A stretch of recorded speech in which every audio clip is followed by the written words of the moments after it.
நாம் இன்றைக்கி இந்த வீடியோவில் ஆம்லெட் முட்டை கிரேவி எப்படி செய்கிறதுன்னு பார்க்கலாம். ஃபஸ்ட்டு ஒரு தவாவில் எண்ணெயை ஊற்றி முட்டையை உடச்சி ஊற்றிக்கலாம். இப்போ ஒரு பிஞ்சு சால்ட்டு, ஒரு பிஞ்சு பெப்பர் சேர்த்து நல்லா வெந்ததுக்கப்புறம் திருப்பி விட்டுக்கலாம்.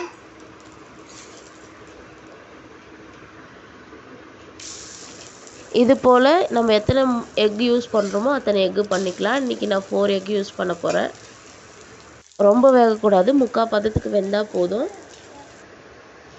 இப்போ ஒரு கடாயில் தேவையான அளவுக்கு கடலெண்ணெயை சேர்த்து பட்டை, பிரியாணி இலை, கிராம்பு சேர்த்து 1 டீஸ்பூன் சோம்பு, 1 டீஸ்பூன் சீரகம், நீளவாக்கில் கட் பண்ண வெங்காயம் ப்ளஸ் உப்பு சேர்த்து நல்லா கிளறி விட்டுக்கலாம். வெங்காயம் நல்லா கோல்டன் ப்ரௌன் கலரில் நல்லா வதங்கணும். வதங்கிடுச்சு. இப்போ 2 கட் பண்ண பச்சை மிளகாயை சேர்த்து 1.5 டீஸ்பூன் இஞ்சி பூண்டு விழுது சேர்த்து நல்லா கலந்து விட்டுக்கலாம். நல்லா கலந்து விட்டாச்சு. இப்போது பியூர் பண்ண தக்காளியை சேர்த்துக்கலாம். சேர்த்துட்டு உப்பு சேர்த்து நல்லா கலந்து விட்டுக்கலாம். இப்போது தக்காளியோட பச்சை வாசனை போனதுக்கப்புறம் 1 டீஸ்பூன் மஞ்சள் தூள், 1 டீஸ்பூன் மல்லித்தூள், 1 டீஸ்பூன் குழம்பு மிளகாய் தூள் சேர்த்து நல்லா கலந்து விட்டுக்கலாம். நல்லா கலந்து விட்டாச்சு. இப்போ நல்லா கலந்து விட்டதுக்கப்புறம் இப்போ நான் 1 டீஸ்பூன் மலாய் சேர்த்துக்கிறேன். இது ஆப்ஷனல் தான், நீங்கள் ஸ்கிப் பண்ணாலும் ஓகே. இப்போ நல்லா கலந்து விட்டதுக்கப்புறம் நான் 1/4 கப்பு தயிர் சேர்த்துக்கிறேன். சேர்த்துட்டு அதையும் நல்லா கலந்து விட்டுக்கலாம். கலந்து விட்டதுக்கப்புறம் ஒரு 5 மினிட்ஸ் மூடி வச்சு குக் பண்ணிக்கலாம். 5 மினிட்ஸ் ஆயிடுச்சு. பாருங்கள், எண்ணெய் நல்லா திரிஞ்சு வந்திருக்கு. இப்போ நம்ம தண்ணி சேர்த்துக்கலாம்.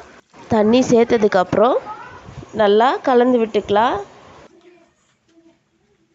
இப்போ பாருங்கள், கலந்து விட்டதுக்கப்புறம் இப்போ குழம்பு நல்லா கொதிச்சிடுச்சு. பாருங்கள், சைட்லலாம் எண்ணெய் திரிஞ்சு வந்திருக்கு. இந்த டைமில் நம்ம ஆம்லெட்டை 2 பீசஸாக கட் பண்ணி சேர்த்துக்கலாம். இது போல் எல்லா ஆம்லேட்டையுமே 2 கட் பண்ணி சேர்த்துட்டு நல்லா கலந்து விட்டுக்கலாம். இந்த கிரேவி ரொம்ப டேஸ்ட்டாக இருக்கும். ஆம்லெட் ஃபுல்லாகவே கிரேவியில் நல்லா ஊறி இந்த கிரேவி அவ்வளோ டேஸ்ட்டாக சுவையாக இருக்கும். நீங்களும் ஒரு தடவை ட்ரை பண்ணி பாருங்கள், அவ்வளோ டேஸ்ட்டாக இருக்கும் இட்லி தோசைக்கு. இப்போ நல்லா கலந்து விட்டாச்சு. இப்போ நம்ம ஒரு கொத்து கறிவேப்பிலையை சேர்த்துக்கலாம். கட் பண்ண கொத்தமல்லியும் சேர்த்துக்கலாம். இப்போ நமக்கு சுவையான ஆம்லேட் முட்டை கிரேவி ரெடி ஆகிடுச்சு. நீங்களும் வீட்டில் ஒரு தடவை ட்ரை பண்ணி பாருங்கள். இதனுடைய சுவையை நீங்கள் மறக்க மாட்டீங்க. தேங்க்ஸ் ஃபார் வாட்சிங் மை வீடியோ.